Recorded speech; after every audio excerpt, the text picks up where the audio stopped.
علیکم، آپ دیکھ رہے ہیں کی نیوز ایچ ڈی۔ میں ہوں حارث علی شاہ گیلانی۔ چلتے ہیں آج کی اہم خبروں کی طرف۔ تازہ ترین خبروں سے باخبر رہنے کے لیے ہمارا چینل سبسکرائب کیجیے۔ رک کریں گے ساہیوال کا، کوئی بھی دھونس یا دھمکی مجھے عمران خان کا ساتھ دینے سے نہیں روک سکتی۔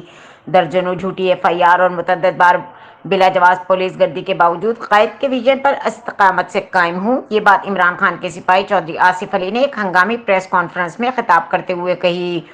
انہوں نے این اے 142 کے ایم این اے کے بار میڈیا میں گردش خبروں کے بارے میں سوال کے جواب میں کہا کہ جس نے میرے قائد عمران خان کا ساتھ چھوڑا، ماضی گواہ ہے کہ عوام نے انہیں یکسر مسترد کر دیا۔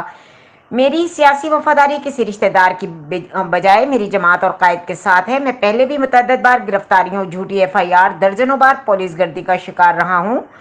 میرے کاروبار کو شدید نقصان پہنچایا گیا، مگر میں عمران کا سپاہی ہوں اور اسی کا سپاہی بن کر ڈٹا رہوں گا۔ انہوں نے وضاحت کی کہ پی ٹی آئی کے ٹکٹ پر میرا مقصد ہرگز یہ نہیں کہ میں پی ٹی آئی کارکنان کے یہ باور کروانا چاہتا ہوں کہ مجھے ٹکٹ ملنے یا نہ ملنے پر میرا فخر تحریک انصاف کے ہر اول دستے کا سپاہی بننے میں ہے۔